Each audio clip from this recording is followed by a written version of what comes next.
Chapter 41. Paternal Affection. Whilst this terrible scene was passing at Lord de Winter's, Athos, seated near his window, his elbow on the table and his head supported on his hand, was listening intently to Raoul's account of the adventures he met with on his journey and the details of the battle. Listening to the relation of those emotions so fresh and pure, the fine, noble face of Athos betrayed indescribable pleasure. He inhaled the tones of that young voice as harmonious music. He forgot all that was dark in the past and that was cloudy in the future. It almost seemed as if the return of this much-loved boy had changed his fears to hopes. Athos was happy as he had never been before. "And you assisted and took part in this great battle, Bragelonne," cried the former musketeer. "Yes, sir, and it was a fierce one. His Highness the Prince charged 11 times in person. He is a great commander, Bragelonne. He is a hero, sir."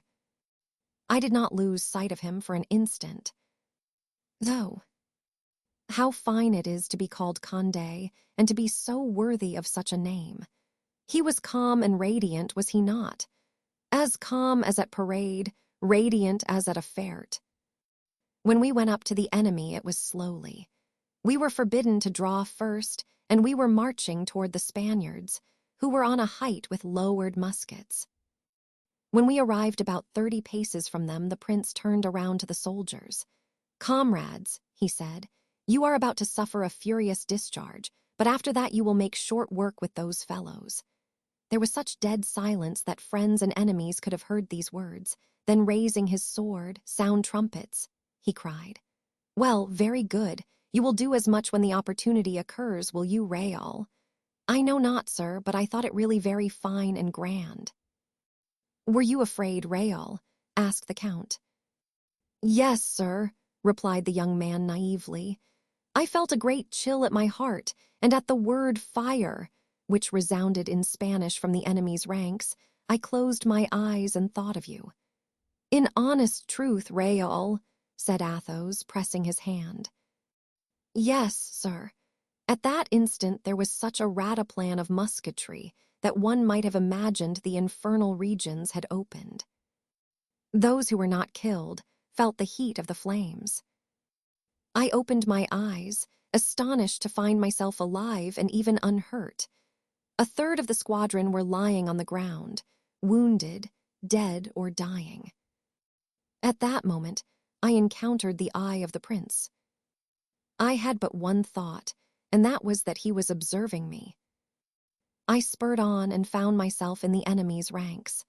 "And the prince was pleased with you. He told me so, at least, sir, when he desired me to return to Paris with Monsieur de Chatelain, who was charged to carry the news to the Queen and to bring the colors we had taken."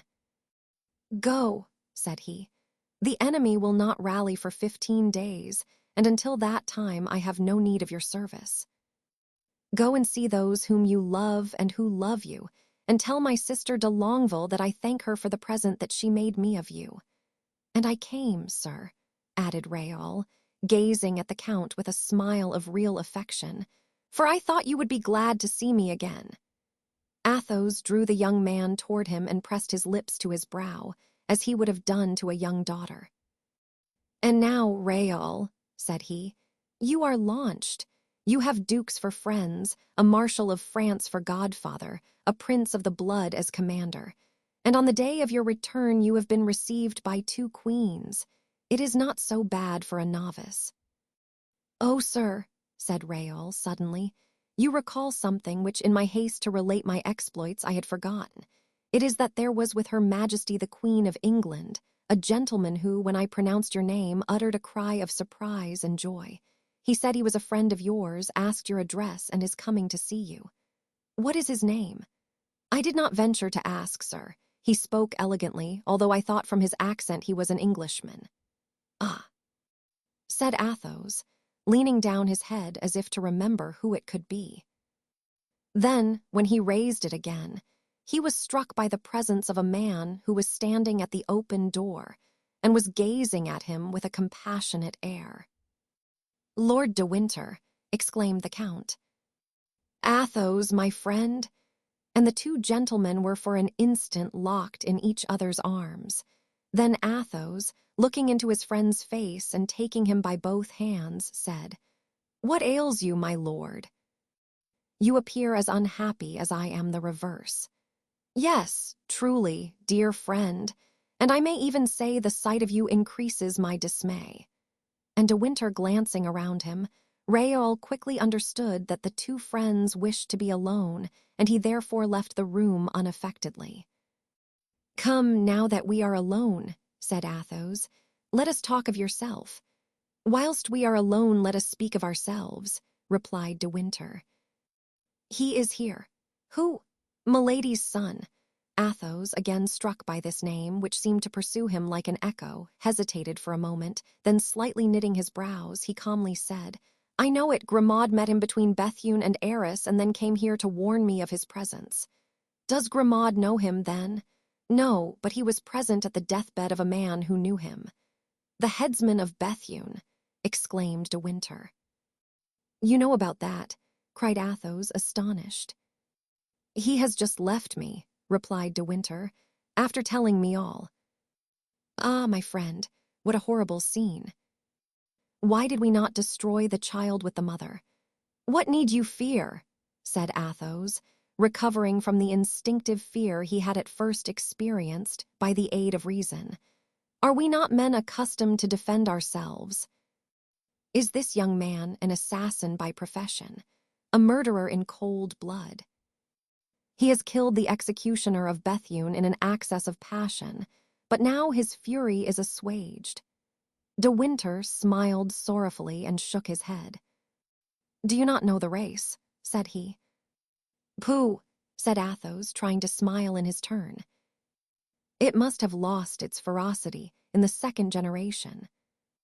Besides, my friend, Providence has warned us that we may be on our guard. All we can now do is to wait. Let us wait, and, as I said before, let us speak of yourself. What brings you to Paris? Affairs of importance which you shall know later. But what is this that I hear from Her Majesty, the Queen of England? Monsieur d'Artagnan sides with Mazarin. Pardon my frankness, dear friend. I neither hate nor blame the cardinal, and your opinions will be held ever sacred by me. But do you happen to belong to him?" "Monsieur d'Artagnan," replied Athos, "is in the service. He is a soldier and obeys all constitutional authority. Monsieur d'Artagnan is not rich, and has need of his position as lieutenant to enable him to live. Millionaires like yourself, my lord, are rare in France." "Alas," said De Winter, "I am at this moment as poor as he is, if not poorer. But to return to our subject.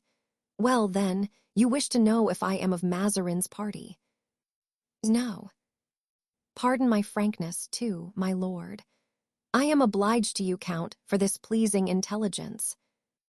You make me young and happy again by it." "Ah, so you are not a Mazarinist." "Delightful. Indeed, you could not belong to him. But pardon me, are you free?" "I mean to ask if you are married." "Ah." "As to that, no," replied Athos, laughing. "Because that young man, so handsome, so elegant, so polished, is a child I have adopted and who does not even know who was his father.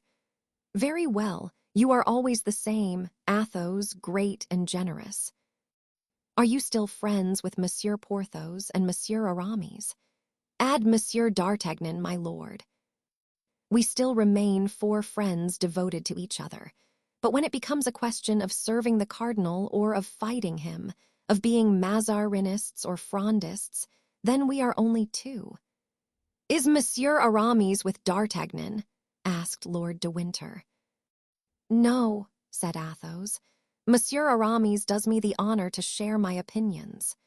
Could you put me in communication with your witty and agreeable friend?" "Is he much changed?" "He has become an abbé, that is all. You alarm me. His profession must have made him renounce any great undertakings. On the contrary, said Athos, smiling, he has never been so much a musketeer as since he became an abbé, and you will find him a veritable soldier. Could you engage to bring him to me tomorrow morning at 10 o'clock on the Pont du Louvre? Oh, exclaimed Athos, smiling, you have a duel in prospect. Yes, Count, and a splendid duel, too, a duel in which I hope you will take your part. Where are we to go, my lord? To Her Majesty the Queen of England, who has desired me to present you to her. This is an enigma, said Athos, but it matters not. Since you know the solution of it, I ask no further. Will your lordship do me the honor to sup with me? Thanks, Count, no, replied de Winter. I own to you that young man's visit has subdued my appetite, and probably will rob me of my sleep. What undertaking can have brought him to Paris? It was not to meet me that he came, for he was ignorant of my journey. This young man terrifies me, my lord. There lies in him a sanguinary predisposition. What occupies him in England? He is one of Cromwell's most enthusiastic disciples. But what attached him to the cause? His father and mother were Catholics, I believe. His hatred of the king, who deprived him of his estates and forbade him to bear the name of de Winter. And what name does he now bear? Mordaunt. A Puritan, yet disguised as a monk, he travels alone in France. Do you say as a monk? It was thus, and by mere accident, may God pardon me if I blaspheme, that he heard the confession of the executioner of Bethune. Then I understand it all. He has been sent by Cromwell to Mazarin, and the Queen guessed rightly. We have been forestalled. Everything is clear to me now. Adieu, Count, till tomorrow. But the night is dark, said Athos, perceiving that Lord de Winter seemed more uneasy than he wished to appear. And you have no servant. I have Tony, a safe if simple youth. Halloo there, Grimaud, Olivain, and Blaisois. Call the Viscount and take the musket with you. Blaisois was the tall youth, half groom, half peasant, whom we saw at the Chateau de Bragelonne, whom Athos had christened by the name of his province. Viscount, said Athos to Raoul, as he entered, you will conduct my lord as far as his hotel and permit no one to approach him. Oh. Count, said de Winter, for whom do you take me? For a stranger who does not know Paris, said Athos, and to whom the Viscount will show the way. De Winter shook him by the hand. Grimaud, said Athos, put yourself at the head of the troop and beware of the monk. Grimaud shuddered, and nodding, awaited the departure, regarding the butt of his musket with silent eloquence. Then, obeying the orders given him by Athos, he headed the small procession, bearing the torch in one hand and the musket in the other, until it reached de Winter's inn, when, pounding on the portal with his fist, he bowed to my lord and faced about without a word. The same order was followed in returning, nor did Grimaud's searching glance discover anything of a suspicious appearance, save a dark shadow, as it were, in ambuscade, at the corner of the Rue Guénégaud and of the Quai. He fancied, also, that in going he had already observed the street watcher who had attracted his attention. He pushed on toward him, but before he could reach it, the shadow had disappeared into an alley, into which Grimaud deemed it scarcely prudent to pursue it. The next day, on awaking, the Count perceived Raoul by his bedside. The young man was already dressed, and was reading a new book by M. Chaplain, already up, Raoul, exclaimed the Count. Yes, sir, replied Raoul with slight hesitation. I did not sleep well. You, Raoul, not sleep well. Then you must have something on your mind, said Athos. Sir, you will perhaps think that I am in a great hurry to leave you when I have only just arrived, but have you only 2 days of leave, Raoul? On the contrary, sir, I have 10, nor is it to the camp I wish to go. Where, then? Said Athos, smiling, if it be not a secret. You are now almost a man. since you have made your first passage of arms, and have acquired the right to go where you will without consulting me." "Never, sir," said Raoul. "As long as I possess the happiness of having you for a protector, shall I deem I have the right of freeing myself from a guardianship so valuable to me.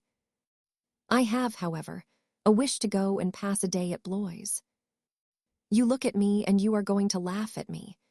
"No, on the contrary, I am not inclined to laugh," said Athos, suppressing a sigh. "You wish to see Blois again. It is but natural. Then you permit me to go. You are not angry in your heart," exclaimed Raoul joyously. "Certainly, and why should I regret what gives you pleasure?" "Oh, how kind you are," exclaimed the young man, pressing his guardian's hand. "And I can set out immediately." "When you like, Raoul." "Sir," said Raoul as he turned to leave the room, "I have thought of one thing, and that is about the Duchess of Chevreuse, who was so kind to me and to whom I owe my introduction to the prince. And you ought to thank her, Raoul."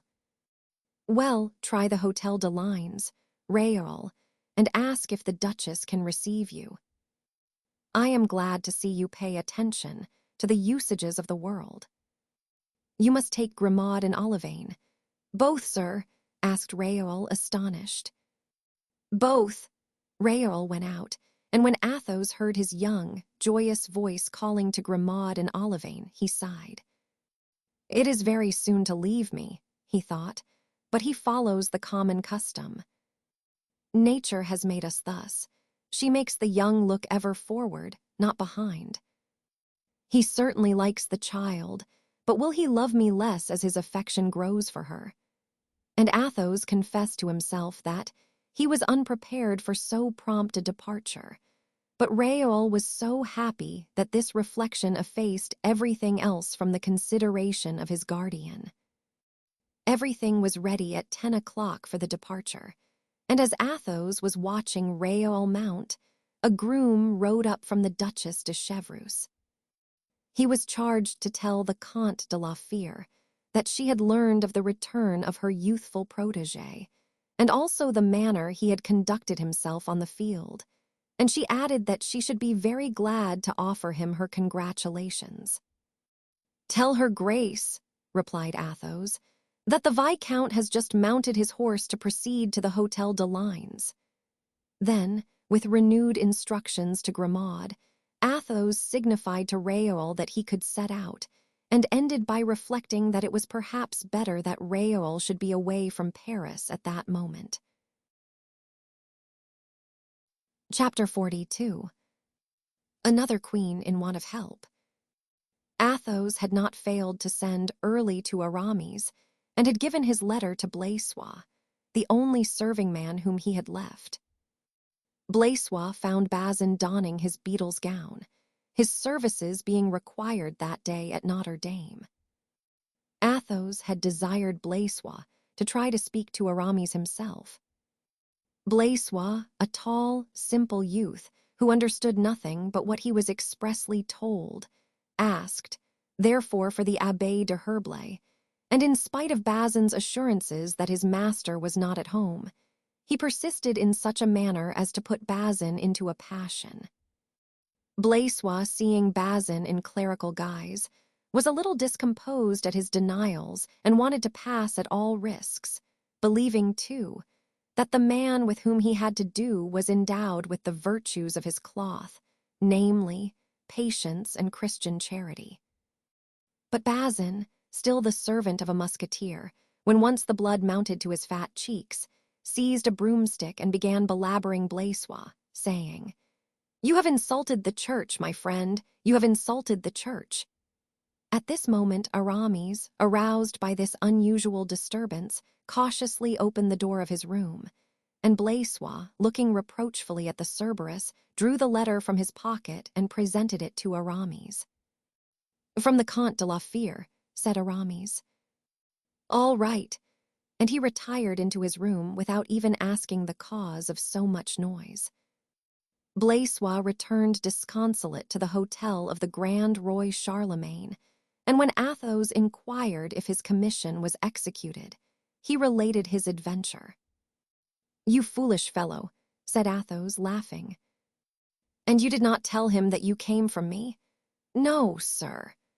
At 10 o'clock Athos, with his habitual exactitude, was waiting on the Pont du Louvre and was almost immediately joined by Lord de Winter. They waited 10 minutes, and then his lordship began to fear Aramis was not coming to join them. "Patience," said Athos, whose eyes were fixed in the direction of the Rue du Bac. "Patience. I see an abbé cuffing a man, then bowing to a woman. It must be Aramis." It was indeed Aramis. Having run against a young shopkeeper who was gaping at the crows, and who had splashed him, Aramis, with one blow of his fist, had distanced him 10 paces. At this moment, one of his penitents passed, and as she was young and pretty, Aramis took off his cap to her with his most gracious smile.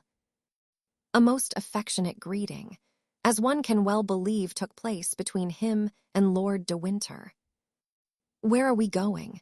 inquired Aramis. "Are we going to fight, perchance?" "I carry no sword this morning and cannot return home to procure one."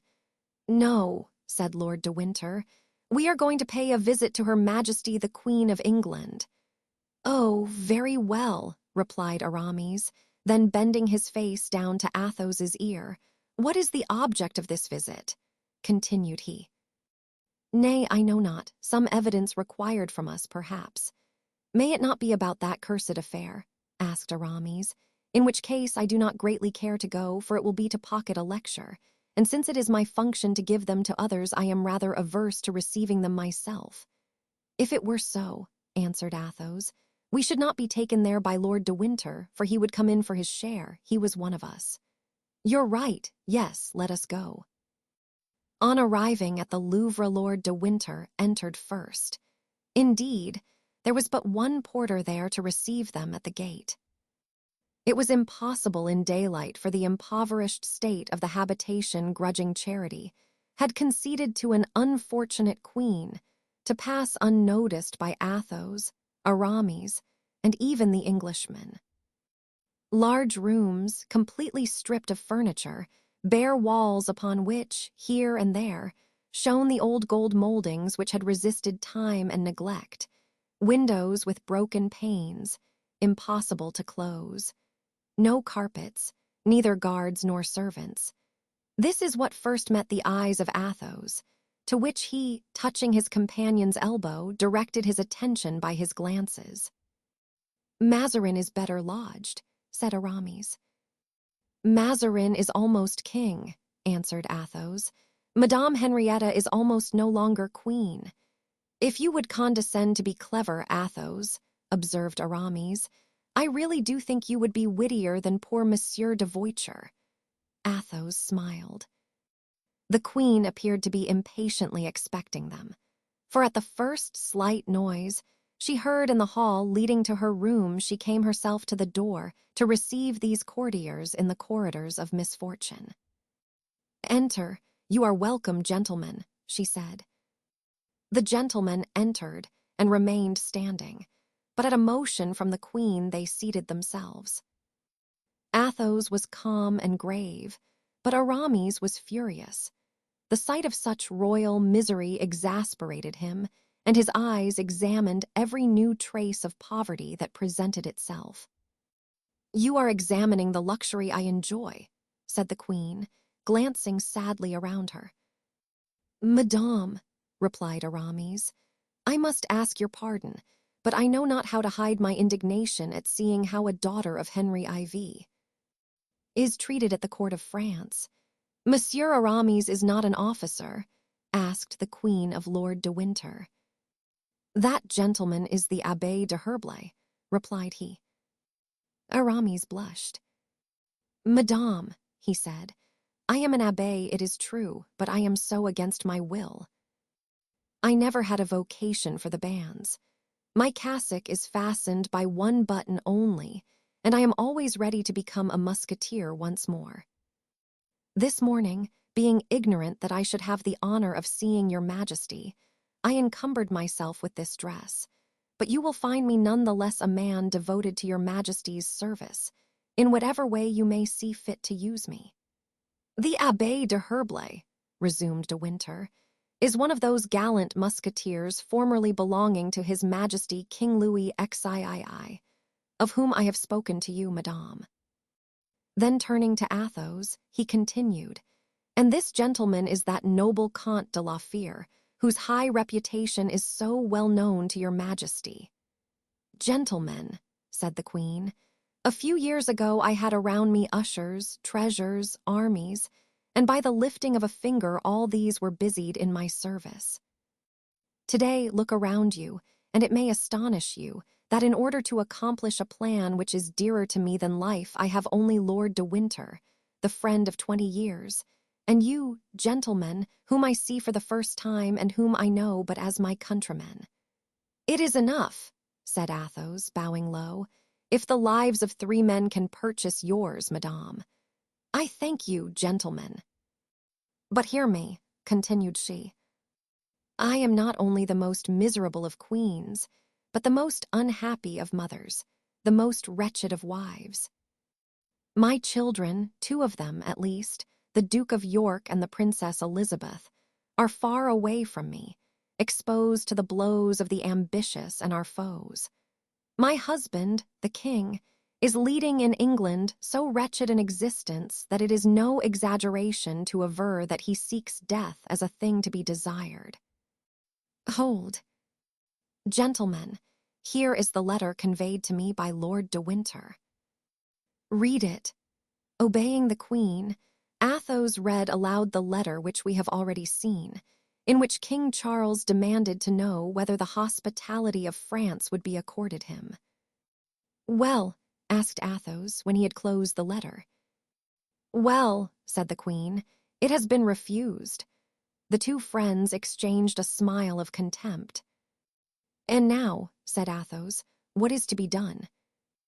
I have the honor to inquire from your majesty what you desire Monsieur de Herblay and myself to do in your service. We are ready. Ah, sir, you have a noble heart, exclaimed the queen with a burst of gratitude, whilst Lord de Winter turned to her with a glance which said, Did I not answer for them? But you, sir, said the queen to Aramis. I, madame, replied he, follow Monsieur de la Fere wherever he leads, even were it on to death, without demanding wherefore. But when it concerns your majesty's service, then, added he, looking at the queen with all the grace of former days, I precede the count. Well, then, gentlemen, said the queen, since it is thus, and since you are willing to devote yourselves to the service of a poor princess whom the whole world has abandoned, this is what is required to be done for me. The king is alone with a few gentlemen, whom he fears to lose every day, surrounded by the Scotch, whom he distrusts, although he be himself a Scotchman. Since Lord de Winter left him, I am distracted, sirs. I ask much, too much, perhaps, for I have no title to request it. Go to England, join the king, be his friends, protectors, march to battle at his side, and be near him in his house, where conspiracies, more dangerous than the perils of war, are hatching every day. And in exchange for the sacrifice that you make, gentlemen, I promise, not to reward you, I believe that word would offend you, but to love you as a sister, to prefer you, next to my husband and my children, to everyone. I swear it before heaven. And the queen raised her eyes solemnly upward. Madame, said Athos, when must we set out? You consent, then, exclaimed the queen joyfully. Yes, madame. Only it seems to me that your majesty goes too far in engaging to load us with a friendship so far above our merit. We render service to God, madame, in serving a prince so unfortunate, a queen so virtuous. Madame, we are yours, body and soul. Oh, sirs, said the queen, moved even to tears, this is the first time for 5 years I have felt the least approach to joy or hope. God, who can read my heart, all the gratitude I feel, will reward you. Save my husband. Save the king. And although you care not for the price that is placed upon a good action in this world, leave me the hope that we shall meet again, when I may be able to thank you myself. In the meantime, I remain here. Have you anything to ask of me? From this moment I become your friend, and since you are engaged in my affairs, I ought to occupy myself in yours. Madame, replied Athos, I have only to ask your majesty's prayers. And I, said Aramis, I am alone in the world and have only your majesty to serve. The queen held out her hand, which they kissed, and she said in a low tone to De Winter, If you need money, my lord, separate the jewels I have given you, detach the diamonds, and sell them to some Jew. You will receive for them 50 or 60,000 francs. Spend them if necessary, but let these gentlemen be treated as they deserve, that is to say, like kings. The queen had 2 letters ready, one written by herself, the other by her daughter, the Princess Henrietta. Both were addressed to King Charles. She gave the first to Athos and the other to Aramis, so that should they be separated by chance they might make themselves known to the king, after which they withdrew. At the foot of the staircase De Winter stopped. Not to arouse suspicions, gentlemen, said he. Go your way and I will go mine, and this evening at 9 o'clock we will assemble again at the gate St. Denis. We will travel on horseback as far as our horses can go, and afterward we can take the post. Once more, let me thank you, my good friends, both in my own name and the Queen's. The 3 gentlemen then shook hands, Lord de Winter taking the Rue Saint-Honoré, and Athos and Aramis remaining together. Well, said Aramis, when they were alone, what do you think of this business, my dear Count? Bad, replied Athos, very bad, but you received it with enthusiasm. As I shall ever receive the defense of a great principle, my dear de Herblay.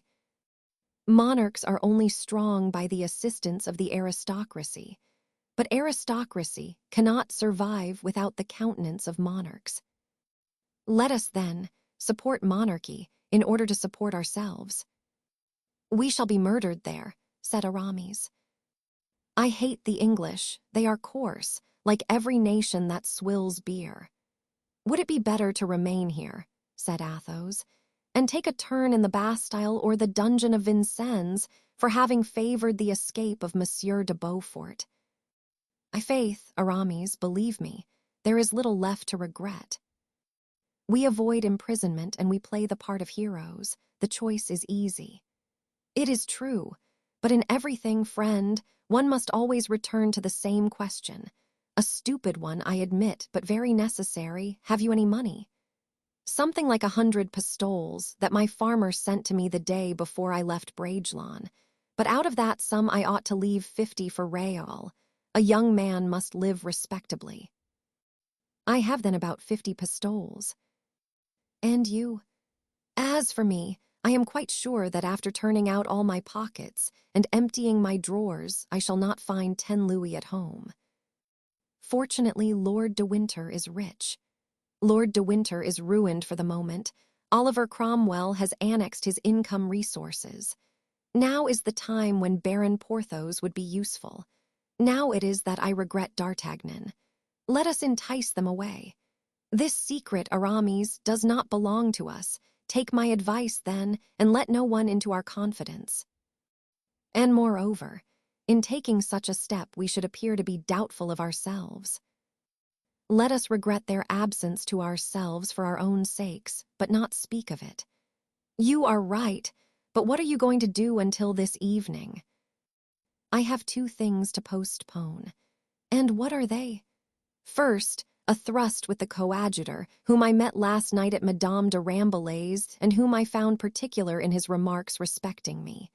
Oh, fie, a quarrel between priests, a duel between allies. What can I do, friend? He is a bully, and so am I. His cassock is a burden to him, and I imagine I have had enough of mine. In fact, there is so much resemblance between us that I sometimes believe he is Aramis, and I am the coadjutor. This kind of life fatigues and oppresses me. Besides, he is a turbulent fellow who will ruin our party. I am convinced that if I gave him a box on the ear, such as I gave this morning to the little citizen who splashed me, it would change the appearance of things. And I, my dear Aramis, quietly replied Athos, I think it would only change Monsieur de Retz's appearance. Take my advice, leave things just as they are. Besides, you are neither of you now your own masters. He belongs to the Fronde and you to the Queen of England.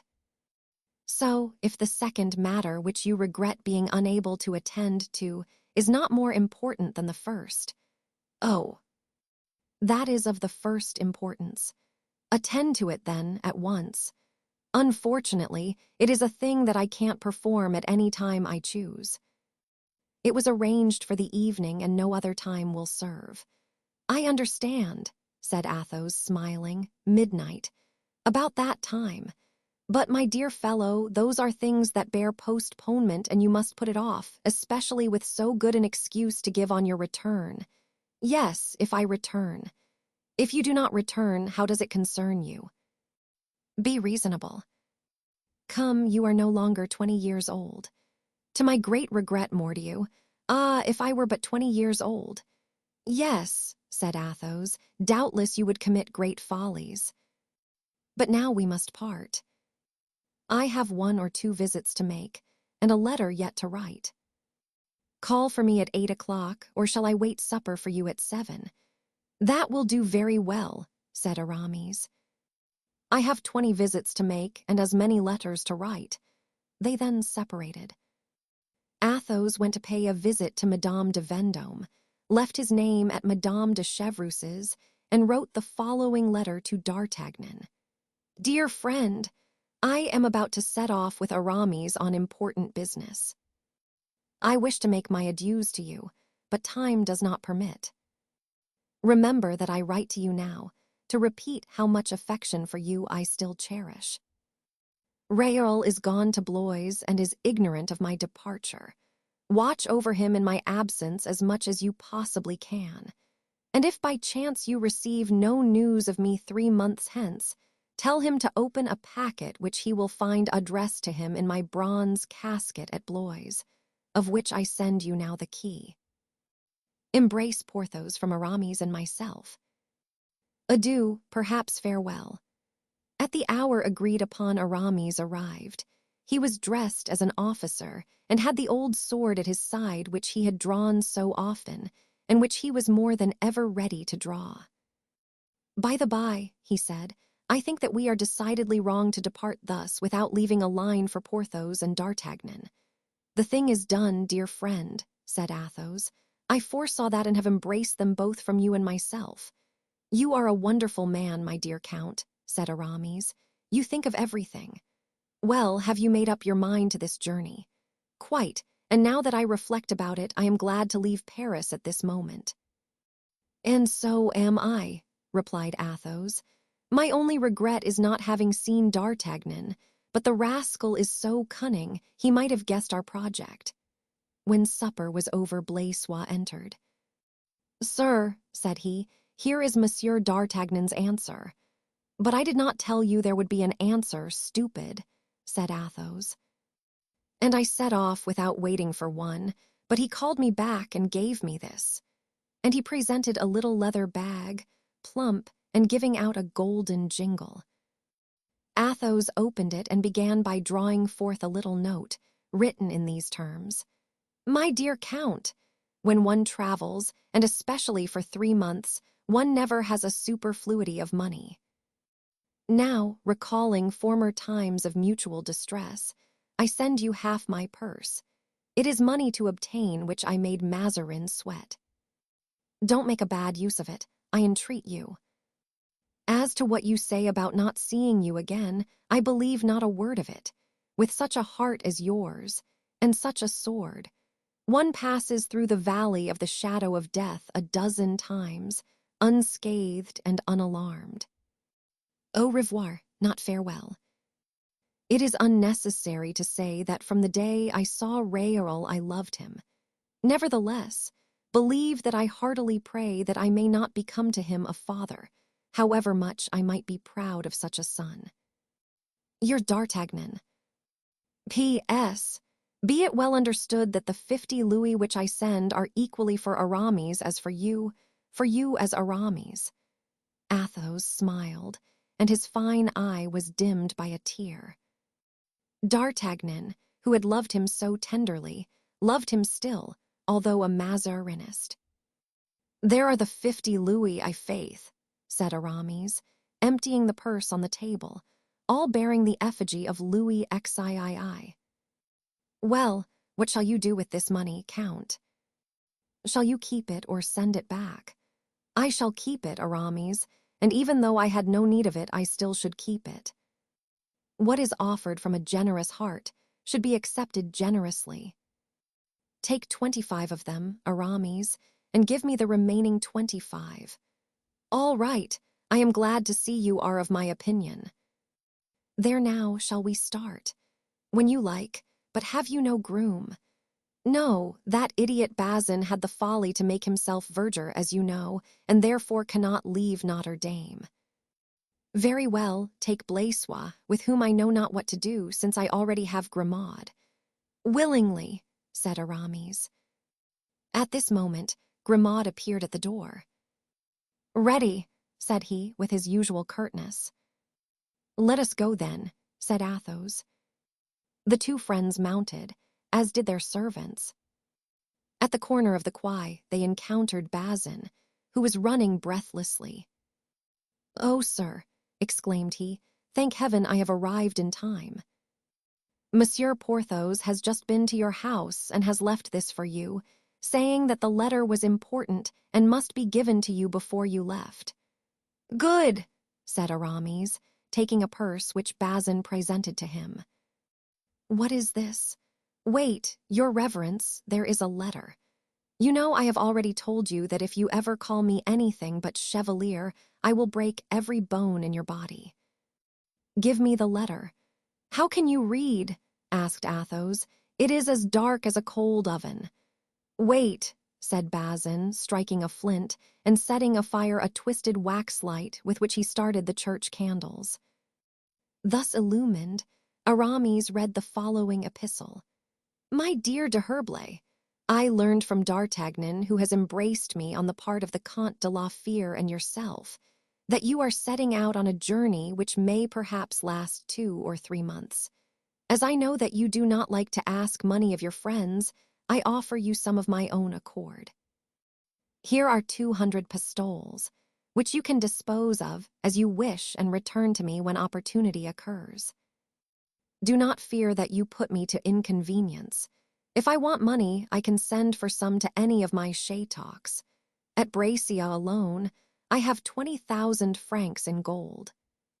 So, if I do not send you more, it is because I fear you would not accept a larger sum. I address you because you know that although I esteem him from my heart, I am a little awed by the Comte de la Fere. But it is understood that what I offer you, I offer him at the same time. I am, as I trust you do not doubt, your devoted Du Vallon de Brescia de Pierrefonds. Well, said Aramis, what do you say to that?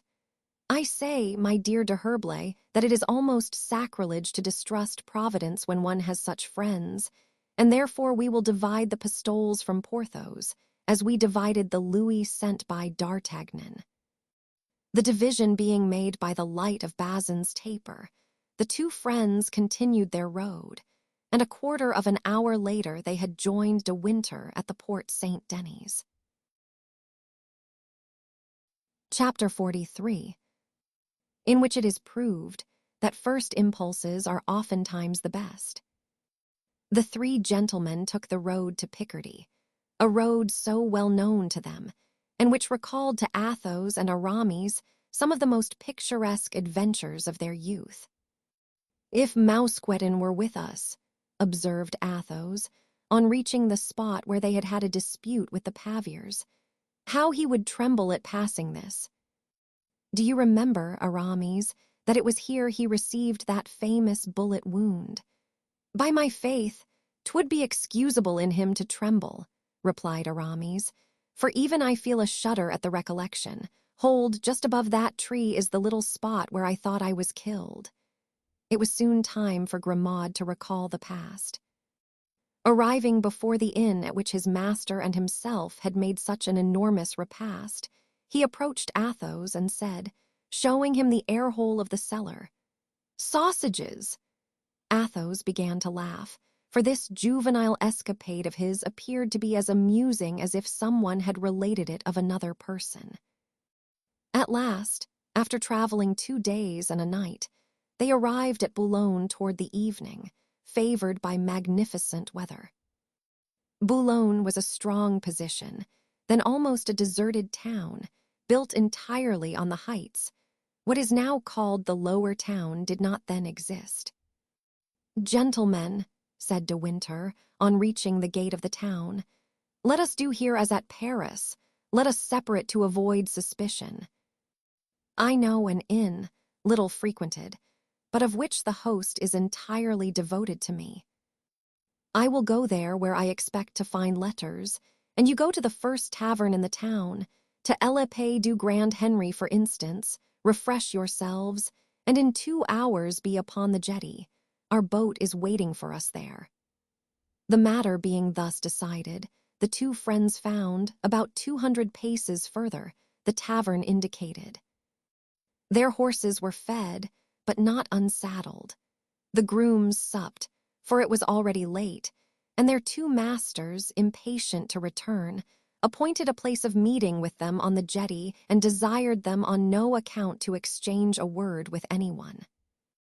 It is needless to say that this caution concerned Blaisois alone, long enough since it had been a useless one to Grimaud. Athos and Aramis walked down toward the port. From their dress, covered with dust, and from a certain easy manner by means of which a man accustomed to travel is always recognizable, the 2 friends excited the attention of a few promenaders. There was more especially one upon whom their arrival had produced a decided impression. This man, whom they had noticed from the first for the same reason they had themselves been remarked by others, was walking in a listless way up and down the jetty. From the moment he perceived them, he did not cease to look at them and seemed to burn with the wish to speak to them. On reaching the jetty, Athos and Aramis stopped to look at a little boat, made fast to a pile and ready rigged as if waiting to start. "That is doubtless our boat," said Athos. "Yes," replied Aramis, "and the sloop out there making ready to sail must be that which is to take us to our destination. Now," continued he, "if only de Winter does not keep us waiting. It is not at all amusing here. There is not a single woman passing." "Hush!" said Athos. "We are overheard." In truth, the walker, who, during the observations of the 2 friends, had passed and repassed behind them several times, stopped at the name of de Winter.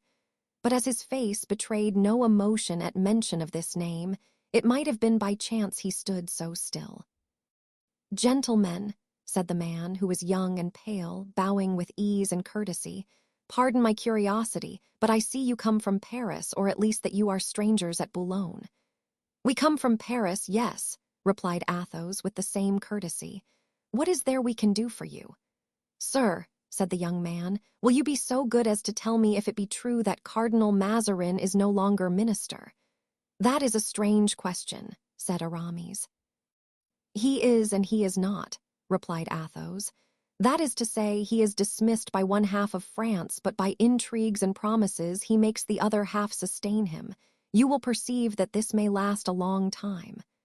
"However, sir," said the stranger, "he has neither fled nor is in prison." "No, sir, not at this moment at least." "Sirs, accept my thanks for your politeness," said the young man, retreating. "What do you think of that interrogator?" asked Aramis. "I think he is either a dull provincial person or a spy in search of information." "And you replied to him with that notion?" "Nothing warranted me to answer him otherwise. He was polite to me, and I was so to him. But if he be a spy, What do you think a spy would be about here? We are not living in the time of Cardinal Richelieu, who would have closed the ports on bare suspicion. It matters not.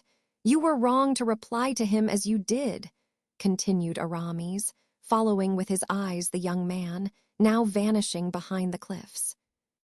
And you, said Athos, you forget that you committed a very different kind of imprudence in pronouncing Lord de Winter's name. Did you not see that at that name the young man stopped? More reason, then, when he spoke to you, for sending him about his business. A quarrel? Asked Athos. And since when have you become afraid of a quarrel? I am always afraid of a quarrel when I am expected at any place, and when such a quarrel might possibly prevent my reaching it. Besides, let me own something to you. I am anxious to see that young man nearer. And wherefore? Aramis, you will certainly laugh at me. You will say that I am always repeating the same thing. You will call me the most timorous of visionaries. But to whom do you see a resemblance in that young man? In beauty or on the contrary? Asked Aramis, laughing. In ugliness, in so far as a man can resemble a woman. Ah! Egad, cried Aramis, you set me thinking. No, in truth you are no visionary, my dear friend. And now I think of it. Yes, I faith, you're right. Those delicate, yet firm-set lips, those eyes which seem always at the command of the intellect and never of the heart. Yes, it is one of Milady's bastards. You laugh, Aramis. From habit, that is all. I swear to you, I like no better than yourself to meet that viper in my path. Ah! Here is De Winter coming, said Athos. Good. One thing now is only a wanting, and that is that our grooms should not keep us waiting. No, said Athos. I see them about 20 paces behind my lord. I recognize Grimaud by his long legs and his determined slouch. Tony carries our muskets. Then we set sail tonight?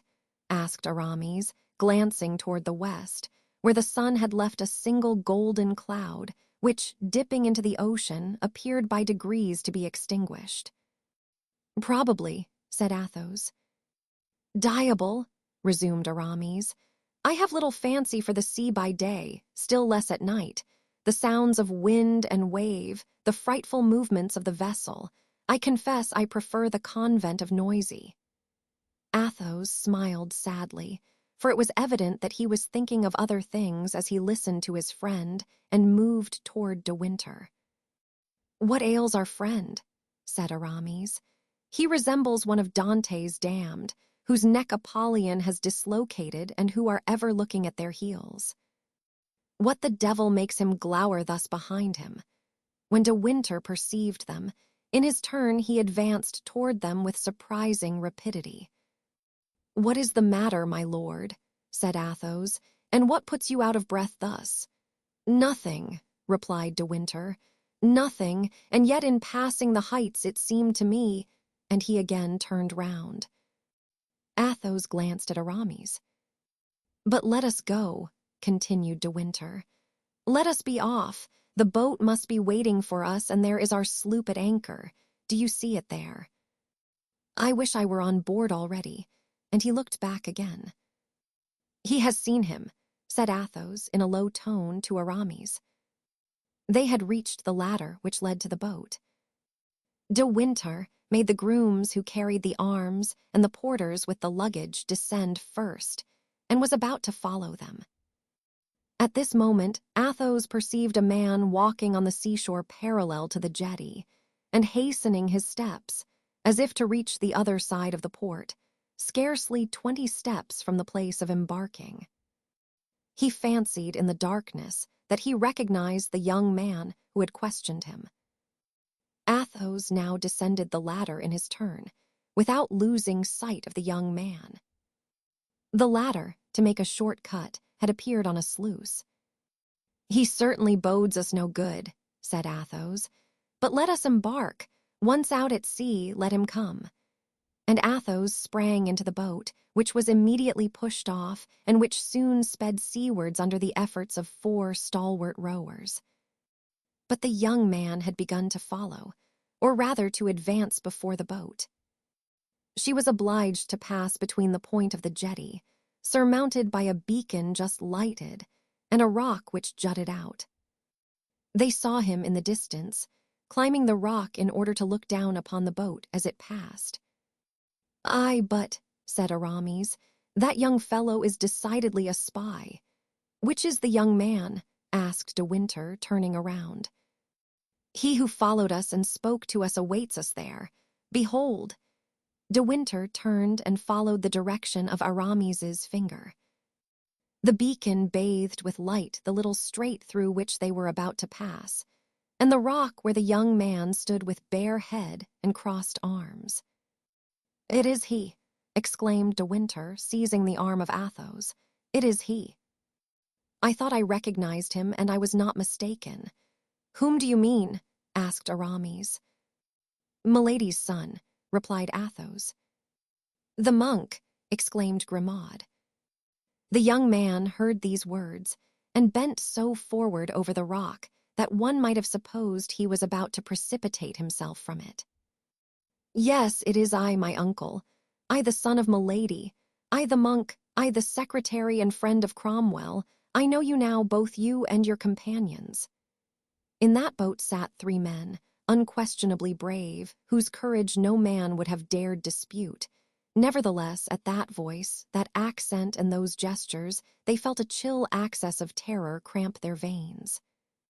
As for Grimaud, his hair stood on end, and drops of sweat ran down his brow. "Ah," exclaimed Aramis, "that is the nephew, the monk, and the son of Milady, as he says himself." "Alas, yes," murmured De Winter.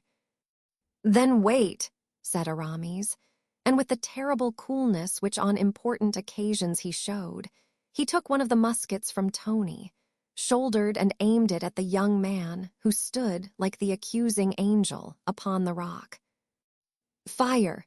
cried Grimaud unconsciously. Athos threw himself on the muzzle of the gun and arrested the shot which was about to be fired. "The devil take you," said Aramis. "I had him so well at the point of my gun I should have sent a ball into his breast." "It is enough to have killed the mother," said Athos, hoarsely. "The mother was a wretch who struck at us all and at those dear to us." "Yes, but the son has done us no harm." Grimaud, who had risen to watch the effect of the shot, fell back hopeless, wringing his hands. The young man burst into a laugh. "Ah, it is certainly you," he cried. "I know you even better now." His mocking laugh and threatening words passed over their heads, carried by the breeze, until lost in the depths of the horizon. Aramis shuddered. "Be calm," exclaimed Athos, "for heaven's sake." "Have we ceased to be men?" "No," said Aramis, "but that fellow is a fiend, and ask the uncle whether I was wrong to rid him of his dear nephew." De Winter only replied by a groan. "It was all up with him," continued Aramis. "Ah, I much fear that with all your wisdom such mercy yet will prove supernal folly." Athos took Lord de Winter's hand and tried to turn the conversation. "When shall we land in England?" he asked, but de Winter seemed not to hear his words and made no reply. "Hold, Athos," said Aramis. "Perhaps there is yet time. See if he is still in the same place." Athos turned around with an effort. The sight of the young man was evidently painful to him, and there he still was, in fact, on the rock, the beacon shedding around him, as it were, a doubtful aureole. "Decidedly, Aramis," said Athos, "I think I was wrong not to let you fire." "Hold your tongue," replied Aramis. "You would make me weep if such a thing were possible." At this moment they were hailed by a voice from the sloop, and a few seconds later men, servants, and baggage were aboard. The captain was only waiting for his passengers. Hardly had they put foot on deck ere her head was turned towards Hastings, where they were to disembark. At this instant, the three friends turned, in spite of themselves, a last look on the rock, upon the menacing figure which pursued them, and now stood out with a distinctness still. Then a voice reached them once more, sending this threat: "To our next meeting, sirs, in England." Chapter 44. Te Deum for the Victory of Lens. The bustle which had been observed by Henrietta Maria, and for which she had vainly sought to discover a reason, was occasioned by the Battle of Lens, announced by the prince's messenger, the Duc de Chatelain, who had taken such a noble part in the engagement. He was, besides, charged to hang 25 flags, taken from the Lorraine party, as well as from the Spaniards, upon the arches of Notre Dame. Such news was decisive. It destroyed, in favor of the court, the struggle commenced with Parliament. The motive given for all the taxes summarily imposed, and to which the Parliament had made opposition, was the necessity of sustaining the honor of France and the uncertain hope of beating the enemy. Now, since the affair of Nordlingen, they had experienced nothing but reverses. The Parliament had a plea for calling Mazarin to account for imaginary victories, always promised, ever deferred. But this time there really had been fighting, a triumph and a complete one. And this all knew so well that it was a double victory for the court, a victory at home and abroad, so that even when the young king learned the news he exclaimed, "Ah, gentlemen of the Parliament, we shall see what you will say now." Upon which the queen had pressed the royal child to her heart, whose haughty and unruly sentiments were in such harmony with her own. A council was called on the same evening, but nothing transpired of what had been decided on. It was only known that on the following Sunday a Te Deum would be sung at Notre Dame in honor of the victory of Lens. The following Sunday, then, the Parisians arose with joy. At that period, a Te Deum was a grand affair. This kind of ceremony had not then been abused, and it produced a great effect. The shops were deserted, houses closed. Everyone wished to see the young king with his mother, and the famous Cardinal Mazarin, whom they hated so much that no one wished to be deprived of his presence. Moreover, great liberty prevailed throughout the immense crowd. Every opinion was openly expressed and chorused, so to speak, of coming insurrection, as the 1,000 bells of all the Paris churches rang out the Te Deum. The police belonging to the city being formed by the city itself, nothing threatening presented itself to disturb this concert of universal hatred or freeze the frequent scoffs of slanderous lips. Nevertheless, at 8 o'clock in the morning, the regiment of the Queen's Guards, commanded by Gittant, under whom was his nephew Comminges, marched publicly, preceded by drums and trumpets, filing off from the Palais Royal as far as Notre Dame, a maneuver which the Parisians witnessed tranquilly, delighted as they were with military music and brilliant uniforms.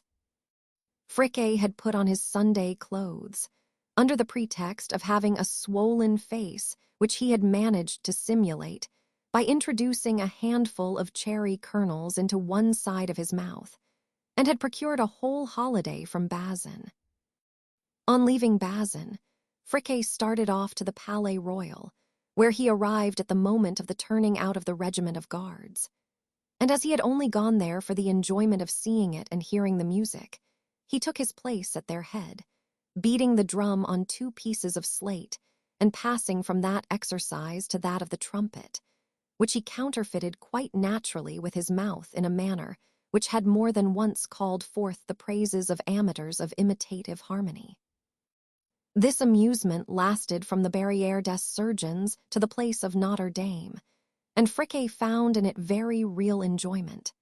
But when at last the regiment separated, penetrated the heart of the city and placed itself at the extremity of the Rue Saint-Christophe, near the Rue Cocatrix, in which Broussel lived, then Friquet remembered that he had not had breakfast. and after thinking in which direction he had better turn his steps in order to accomplish this important act of the day, he reflected deeply and decided that Councillor Brousel should bear the cost of this repast. In consequence, he took to his heels, arrived breathlessly at the councillor's door, and knocked violently. His mother, the councillor's old servant, opened it. "What doest thou here, good for nothing?" she said, "and why art thou not at Notre Dame?" "I have been there, mother," said Friquet, "but I saw things happen of which Master Brousel ought to be warned, and so with Monsieur Bazin's permission. You know, mother, Monsieur Bazin, the verger, I came to speak to Monsieur Brousel." "And what hast thou to say, boy, to Monsieur Brousel?" "I wish to tell him," replied Friquet, screaming with all his might, "that there is a whole regiment of guards coming this way. And as I hear everywhere that at the court they are ill-disposed to him, I wish to warn him that he may be on his guard." Brousel heard the scream of the young oddity, and enchanted with this excess of zeal, came down to the first floor, for he was, in truth, working in his room on the second. "Well," said he, "friend, what matters the regiment of guards to us, and art thou not mad to make such a disturbance? Knowest thou not that it is the custom of these soldiers to act thus, and that it is usual for the regiment to form themselves into two solid walls when the king goes by?" Friquet counterfeited surprise, and twisting his new cap around in his fingers, said, "It is not astonishing for you to know it, Monsieur Brousel, who knows everything. But as for me, by holy truth, I did not know it, and I thought I would give you good advice. You must not be angry with me for that, Monsieur Brousel." "On the contrary, my boy, on the contrary, I am pleased with your zeal. Dame Nanette, look for those apricots which Madame de Longueville sent to us yesterday from Noisy, and give 6 of them to your son, with a crust of new bread." "Oh, thank you, sir. Thank you, Monsieur Brousel," said Friquet. "I am so fond of apricots." Brousel then proceeded to his wife's room and asked for breakfast. It was 9 o'clock. The councillor placed himself at the window. The street was completely deserted, but in the distance was heard, like the noise of the tide rushing in, the deep hum of the populous waves increasing now around Notre Dame. This noise redoubled when D'Artagnan, with a company of musketeers, placed himself at the gates of Notre Dame to secure the service of the church. He had instructed Porthos to profit by this opportunity to see the ceremony, and Porthos, in full dress, mounted his finest horse, taking the part of supernumerary musketeer, as D'Artagnan had so often done formerly.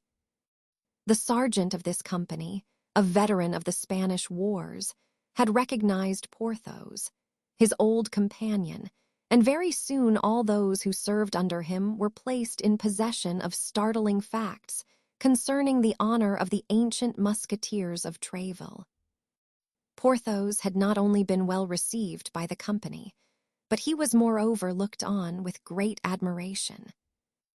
At 10 o'clock the guns of the Louvre announced the departure of the king, and then a movement, similar to that of trees in a stormy wind that bend and writhe with agitated tops, ran through the multitude, which was compressed behind the immovable muskets of the guard.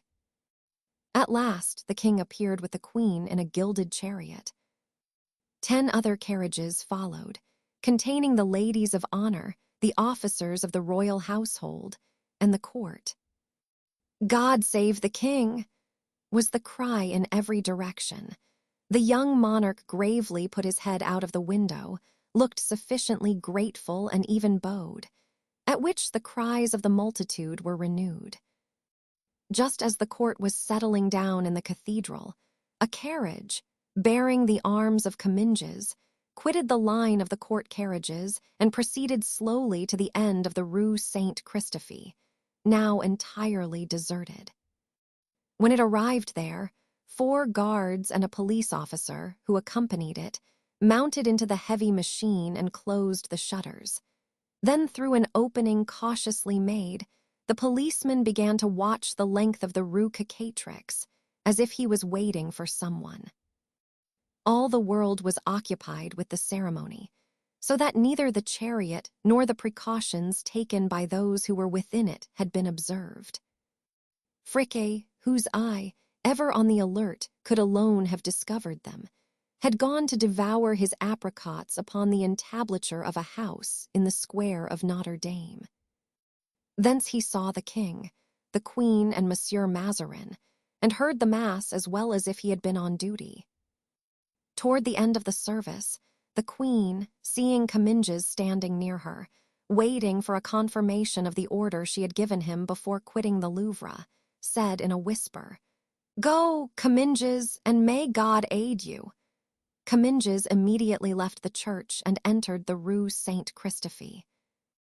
Friquet, seeing this fine officer thus walk away, followed by 2 guards, amused himself by pursuing them, and did this so much the more gladly as the ceremony ended at that instant, and the king remounted his carriage.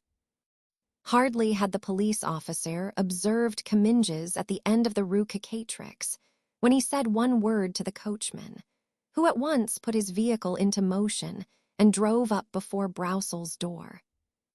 Comminges knocked at the door at the same moment, and Friquet was waiting behind Comminges until the door should be opened. "What dost thou there, rascal?" asked Comminges. "I want to go into Master Broussel's house, captain," replied Friquet, in that wheedling way the gamins of Paris know so well how to assume when necessary. "And on what floor does he live?" asked Comminges. "In the whole house," said Friquet. "The house belongs to him. He occupies the 2nd floor when he works and descends to the 1st to take his meals. He must be at dinner now. It is noon." "Good," said Comminges. At this moment the door was opened, and having questioned the servant, the officer learned that Master Broussel was at home and at dinner. Broussel was seated at the table with his family, having his wife opposite to him, his 2 daughters by his side, and his son, Louviers, whom we have already seen when the accident happened to the councillor, an accident from which he had quite recovered, at the bottom of the table. The worthy man, restored to perfect health, was tasting the fine fruit which Madame de Longueville had sent to him. At sight of the officer, Broussel was somewhat moved, but seeing him bow politely, he rose and bowed also. Still, in spite of this reciprocal politeness, the countenances of the women betrayed a certain amount of uneasiness. Louviers became very pale and waited impatiently for the officer to explain himself. "Sir," said Comminges, "I am the bearer of an order from the king." "Very well, sir," replied Broussel. "What is this order?" And he held out his hand. "I am commissioned to seize your person, sir," said Comminges, in the same tone and with the same politeness. "And if you will believe me, you had better spare yourself the trouble of reading that long letter and follow me." A thunderbolt falling in the midst of these good people, so peacefully assembled there, would not have produced a more appalling effect. It was a horrible thing at that period to be imprisoned by the enmity of the king. Louviers sprang forward to snatch his sword, which stood against a chair in a corner of the room, but a glance from the worthy Broussel, who in the midst of it all did not lose his presence of mind, checked this foolhardy action of despair. Madame Broussel, separated by the width of the table from her husband, burst into tears, and the young girls clung to their father's arms. "Come, sir," said Comminges, "make haste, you must obey the king." "Sir," said Broussel, "I am in bad health and cannot give myself up a prisoner in this state. I must have time." "It is impossible," said Comminges. "The order is strict and must be put into execution this instant." "Impossible," said Louviers. "Sir, beware of driving us to despair." "Impossible," cried a shrill voice from the end of the room. Comminges turned and saw Dame Nanette, her eyes flashing with anger and a broom in her hand. "My good Nanette, be quiet, I beseech you," said Broussel. "Me." "Keep quiet while my master is being arrested." He, the support, the liberator, the father of the people. Ah.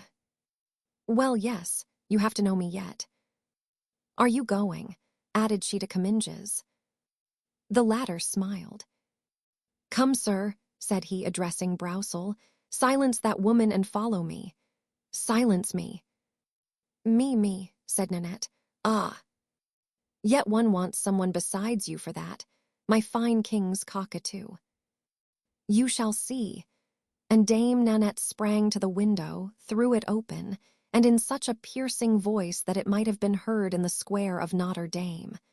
Help! She screamed. My master is being arrested. The Councillor Brousel is being arrested. Help, sir, said Comminges. Declare yourself at once. Will you obey, or do you intend to rebel against the king? I obey, sir, cried Brousel, trying to disengage himself from the grasp of his two daughters and by a look restrain his son, who seemed determined to dispute authority. In that case, commanded Comminges, silence that old woman. Ah. Old woman, screamed Nanette. And she began to shriek more loudly, clinging to the bars of the window. Help! Help! For Master Brousel, who is arrested because he has defended the people. Help! Comminges seized the servant around the waist and would have dragged her from her post. But at that instant, a treble voice, proceeding from a kind of entresol, was heard screeching. Murder. Fire, assassins. Master Brousel is being killed. Master Brousel is being strangled. It was Friquet's voice, and Dame Nanette, feeling herself supported, recommenced with all her strength to sound her shrilly squawk. Many curious faces had already appeared at the windows, and the people attracted to the end of the street began to run, first men, then groups, and then a crowd of people. Hearing cries and seeing a chariot, they could not understand it, but Friquet sprang from the entresol onto the top of the carriage. They want to arrest Master Brousel, he cried. The guards are in the carriage and the officer is upstairs.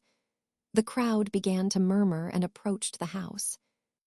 The two guards who had remained in the lane mounted to the aid of Comminges. Those who were in the chariot opened the doors and presented arms. Don't you see them? Cried Friquet. Don't you see? There they are. The coachman, turning around, gave Friquet a slash with his whip which made him scream with pain. Ah! Devil's coachman, cried Friquet. You're meddling too. Wait! And regaining his entresol, he overwhelmed the coachman with every projectile he could lay hands on. The tumult now began to increase. The street was not able to contain the spectators who assembled from every direction. The crowd invaded the space which the dreaded pikes of the guards had, till then kept clear between them and the carriage. The soldiers, pushed back by these living walls, were in danger of being crushed against the spokes of the wheels and the panels of the carriages. The cries which the police officer repeated 20 times, "In the king's name," were powerless against this formidable multitude, seemed, on the contrary, to exasperate it still more. When, at the shout, "In the name of the king," an officer ran up, and seeing the uniforms ill-treated, he sprang into the scuffle sword in hand and brought unexpected help to the guards. This gentleman was a young man, scarcely 16 years of age, now white with anger.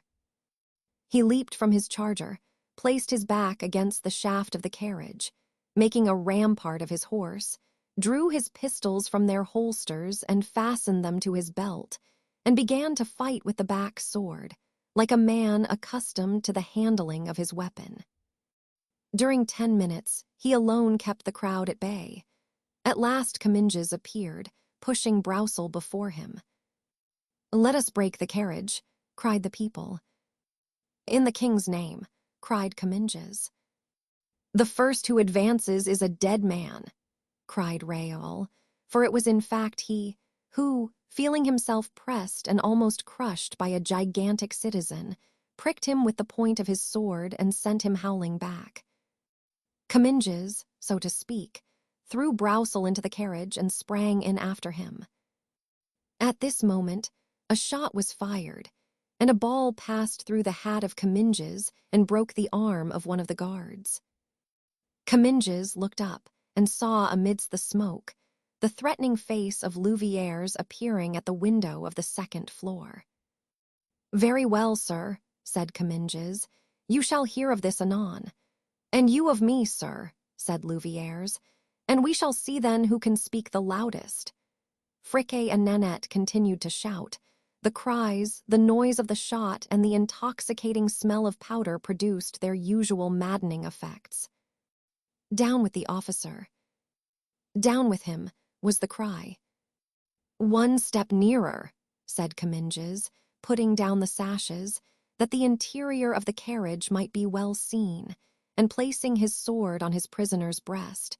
"One step nearer, and I kill the prisoner. My orders were to carry him off alive or dead." "I will take him dead, that's all." A terrible cry was heard, and the wife and daughters of Broussel held up their hands in supplication to the people. The latter knew that this officer, who was so pale but who appeared so determined, would keep his word. They continued to threaten, but they began to disperse. "Drive to the palace," said Comminges to the coachman, who was by then more dead than alive. The man whipped his animals, which cleared a way through the crowd, but on arriving on the quay they were obliged to stop. The carriage was upset, the horses carried off, stifled, mangled by the crowd. Raoul on foot, for he had not time to mount his horse again, tired, like the guards, of distributing blows with the flat of his sword, had recourse to its point. But this last and dreaded resource served only to exasperate the multitude. From time to time, a shot from a musket or the blade of a rapier flashed among the crowd. Projectiles continued to hail down from the windows, and some shots were heard, the echo of which, though they were probably fired in the air, made all hearts vibrate. Voices, unheard except on days of revolution, were distinguished. Faces were seen that only appeared on days of bloodshed. Cries of death, death to the guards, to the Seine with the officer, were heard above all the noise, deafening as it was. Raoul, his hat in ribbons, his face bleeding, felt not only his strength but also his reason going. A red mist covered his sight, and through this mist he saw 100 threatening arms stretched over him, ready to seize upon him when he fell. The guards were unable to help anyone. Each one was occupied with his self-preservation. All was over. Carriages, horses, guards, and perhaps even the prisoner were about to be torn to shreds, when all at once a voice well known to Raoul was heard, and suddenly a great sword glittered in the air. At the same time the crowd opened, upset, trodden down, and an officer of the musketeers, striking and cutting right and left, rushed up to Raoul and took him in his arms just as he was about to fall. "God's blood," cried the officer, "have they killed him? Woe to them if it be so." And he turned around, so stern with anger, strength, and threat, that the most excited rebels hustled back on one another in order to escape, and some of them even rolled into the Seine. "Monsieur d'Artagnan," murmured Raoul. "Yes, es death. In person, and fortunately it seems for you, my young friend. Come on here, you others," he continued, rising in his stirrups, raising his sword, and addressing those musketeers who had not been able to follow his rapid onslaught. "Come, sweep away all that for me. Shoulder muskets, present arms. Aim."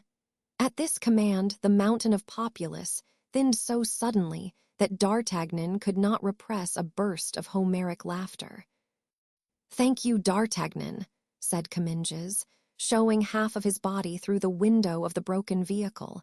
"Thanks, my young friend. Your name, that I may mention it to the Queen." Raoul was about to reply when D'Artagnan bent down to his ear. "Hold your tongue," said he, and let me answer. Do not lose time, Comminges, he continued. Get out of the carriage if you can and make another draw up.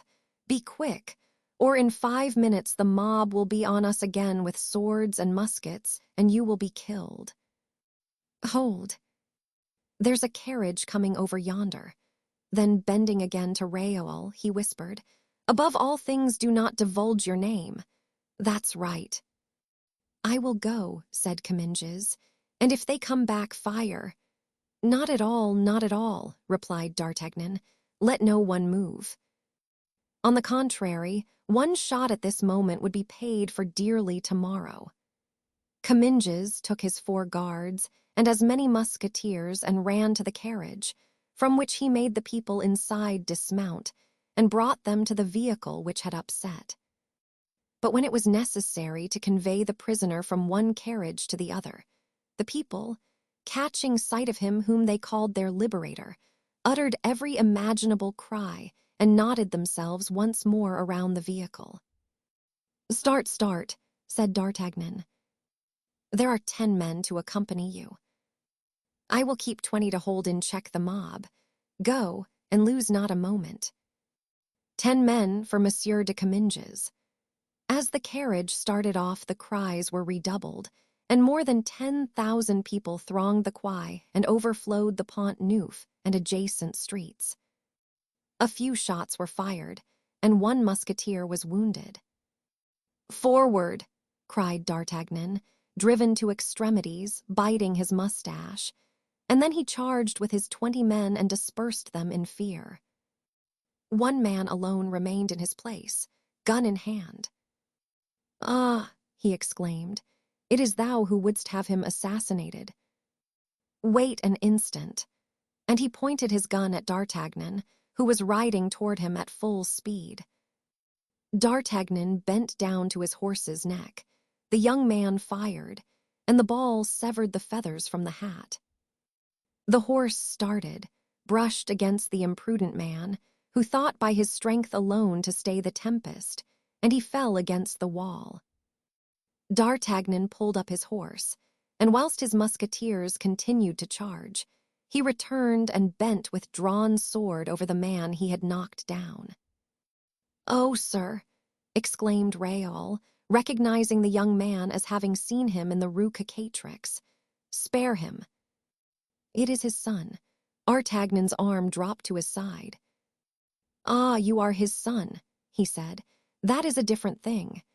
Sir, I surrender, said Louviers, presenting his unloaded musket to the officer. No, do not surrender, egad. On the contrary, be off and quickly. If I take you, you will be hung. The young man did not wait to be told twice, but passing under the horse's head, disappeared at the corner of the Rue Guénégaud. "I' faith," said D'Artagnan to Raoul, "you were just in time to stay my hand." He was a dead man, and on my honor, if I had discovered that it was his son, I should have regretted having killed him. "Ah!" "Sir," said Raoul, "allow me, after thanking you for that poor fellow's life, to thank you on my own account. I too, sir, was almost dead when you arrived. Wait, wait, young man, do not fatigue yourself with speaking. We can talk of it afterward." Then, seeing that the musketeers had cleared the quay from the Pont Neuf to the quay Saint-Michel, he raised his sword for them to double their speed. The musketeers trotted up, and at the same time the 10 men whom D'Artagnan had given to Comminges appeared. "Halloo!" cried D'Artagnan. "Has something fresh happened?" Sir," replied the sergeant. "Their vehicle has broken down a second time. It really must be doomed." "They are bad managers," said D'Artagnan, shrugging his shoulders. "When a carriage is chosen, it ought to be strong. The carriage in which a Broussel is to be arrested ought to be able to bear 10,000 men. What are your commands, Lieutenant? Take the detachment and conduct him to his place. But you will be left alone." "Certainly." "So you suppose I have need of an escort?" "Go." The musketeers set off, and D'Artagnan was left alone with Raoul. "Now," he said, "are you in pain?" "Yes, my head is not only swimming but burning." "What's the matter with this head?" said D'Artagnan, raising the battered hat. Uh, uh. "A bruise. Yes, I think I received a flower pot upon my head." "Brutes," said D'Artagnan. "But were you not on horseback?" "You have spurs." "Yes, but I got down to defend Monsieur de Comminges, and my horse was taken away." "Here it is, I see." At this very moment Friquet passed, mounted on Réol's horse, waving his party-colored cap and crying, "Broussel!" "Broussel! Halloo, stop, rascal!" cried D'Artagnan. "Bring hither that horse."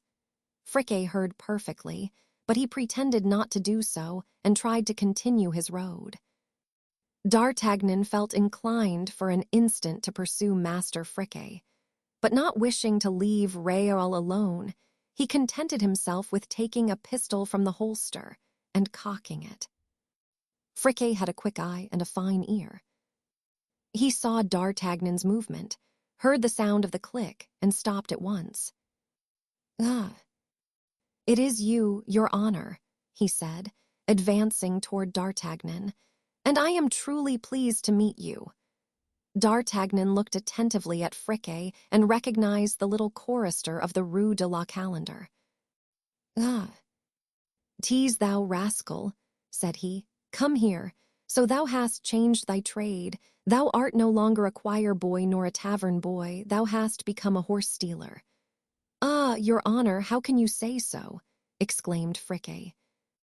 "I was seeking the gentleman to whom this horse belongs, an officer, brave and handsome as a youthful Caesar."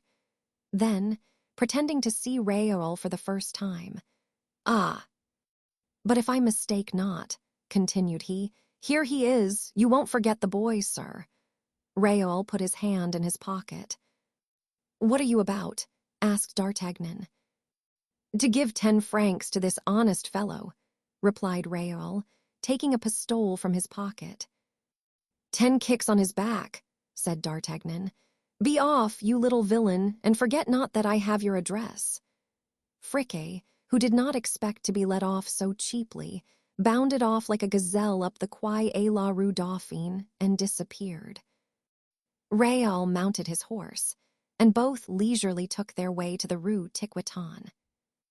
D'Artagnan watched over the youth as if he had been his own son.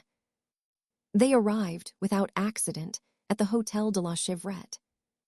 The handsome Madeleine announced to D'Artagnan that Planchet had returned, bringing Mousqueton with him, who had heroically borne the extraction of the ball and was as well as his state would permit. D'Artagnan desired Planchet to be summoned, but he had disappeared. "Then bring some wine," said D'Artagnan. "You are much pleased with yourself," said he to Réal when they were alone, "are you not?" "Well, yes," replied Réal. "It seems to me I did my duty." "I defended the king." "And who told you to defend the king?" "The Comte de la Fere himself." "Yes, the king, but today you have not fought for the king, you have fought for Mazarin, which is not quite the same thing." "But you yourself?" "Oh, for me, that is another matter." "I obey my captain's orders." "As for you, your captain is the prince, understand that rightly. You have no other." "But has one ever seen such a wild fellow?" continued he, making himself a Mazarinist and helping to arrest Broussel. "Breathe not a word of that, or the Comte de la Fere will be furious. You think the Count will be angry with me? Think it." "I'm certain of it.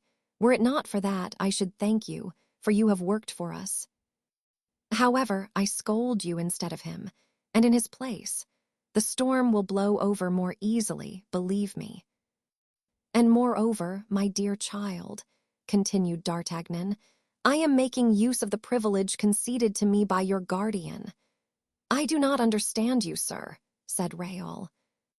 D'Artagnan rose, and taking a letter from his writing desk, presented it to Réal. The face of the latter became serious when he had cast his eyes upon the paper. "Oh, mon Dieu," he said, raising his fine eyes to D'Artagnan, moist with tears. "The Count has left Paris without seeing me." "He left 4 days ago," said D'Artagnan. "But this letter seems to intimate that he is about to incur danger, perhaps death." He incurred danger of death." "No, be not anxious. He is traveling on business and will return ere long." "I hope you have no repugnance to accept me as your guardian in the interim." "Oh, no, Monsieur D'Artagnan," said Réal. "You are such a brave gentleman, and the Comte de la Fère has so much affection for you. Egad. Love me too. I will not torment you much, but only on condition that you become a Frondist, my young friend, and a hearty Frondist too. But can I continue to visit Madame de Chevreuse? I should say you could.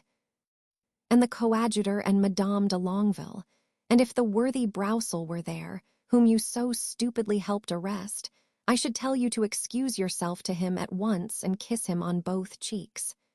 Well, sir, I will obey you, although I do not understand you. It is unnecessary for you to understand.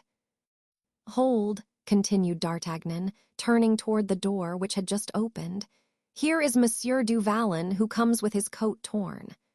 Yes, but in exchange, said Porthos, covered with perspiration and soiled by dust, in exchange I have torn many skins. Those wretches wanted to take away my sword. Deuce take 'em, what a popular commotion, continued the giant, in his quiet manner, but I knocked down more than 20 with the hilt of Balizard. A draught of wine, D'Artagnan. Oh, I'll answer for you, said the Gascon, filling Porthos's glass to the brim. But when you have drunk, give me your opinion. Upon what? Asked Porthos. Look here, resumed D'Artagnan. Here is Monsieur de Bragelonne, who determined at all risks to aid the arrest of Broussel, and whom I had great difficulty to prevent defending Monsieur de Comminges. The devil, said Porthos. And his guardian, what would he have said to that? Do you hear? Interrupted D'Artagnan. Become a Frondist, my friend, belong to the Fronde, and remember that I fill the Count's place in everything. And he jingled his money. Will you come? Said he to Porthos. Where? Asked Porthos, filling a second glass of wine. To present our respects to the cardinal. Porthos swallowed the second glass with the same grace with which he had imbibed the first, took his beaver, and followed D'Artagnan. As for Réal, he remained bewildered with what he had seen, having been forbidden by D'Artagnan to leave the room until the tumult was over. Chapter 45. The Beggar of Saint Eustache. D'Artagnan had calculated that, in not going at once to the Palais Royal, he would give Comminges time to arrive before him, and consequently to make the cardinal acquainted with the eminent services which he, D'Artagnan, and his friend had rendered to the Queen's party in the morning. They were indeed admirably received by Mazarin, who paid them numerous compliments, and announced that they were more than half on their way to obtain what they desired, namely, D'Artagnan his captaincy, Porthos his barony. D'Artagnan would have preferred money in hand to all that fine talk, for he knew well that to Mazarin it was easy to promise and hard to perform. But though he held the cardinal's promises as of little worth, he affected to be completely satisfied, for he was unwilling to discourage Porthos. Whilst the two friends were with the cardinal, the queen sent for him.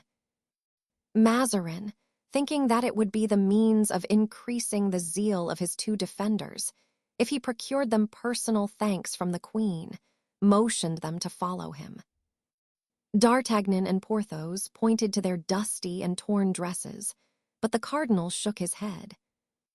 Those costumes, he said, are of more worth than most of those which you will see on the backs of the Queen's courtiers. They are costumes of battle. D'Artagnan and Porthos obeyed. The court of Anne of Austria was full of gaiety and animation, for, after having gained a victory over the Spaniard, It had just gained another over the people. Broussel had been conducted out of Paris without further resistance, and was at this time in the prison of Saint-Germain, while Blancmesnil, who was arrested at the same time, but whose arrest had been made without difficulty or noise, was safe in the castle of Vincennes. Comminges was near the Queen, who was questioning him upon the details of his expedition, and everyone was listening to his account, when D'Artagnan and Porthos were perceived at the door, behind the cardinal. "Ah, madame," said Comminges, hastening to D'Artagnan, "here is one who can tell you better than myself, for he was my protector. Without him, I should probably at this moment be a dead fish in the nets at St. Cloud, for it was a question of nothing less than throwing me into the river. Speak, D'Artagnan, speak." D'Artagnan had been 100 times in the same room with the Queen since he had become lieutenant of the Musketeers, but Her Majesty had never once spoken to him. "Well, sir," at last said Anne of Austria, "you are silent after rendering such a service." "Madame," replied D'Artagnan, "I have naught to say, save that my life is ever at your Majesty's service, and that I shall only be happy the day I lose it for you." "I know that, sir, I have known that," said the Queen, "a long time.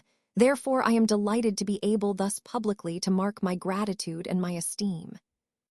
"Permit me, madame," said D'Artagnan, "to reserve a portion for my friend, like myself." He laid an emphasis on these words. "An ancient musketeer of the company of Tréville, he has done wonders." "His name?" asked the Queen. "In the regiment," said D'Artagnan, "he is called Porthos." The Queen started. "But his true name is the Chevalier du Vallon."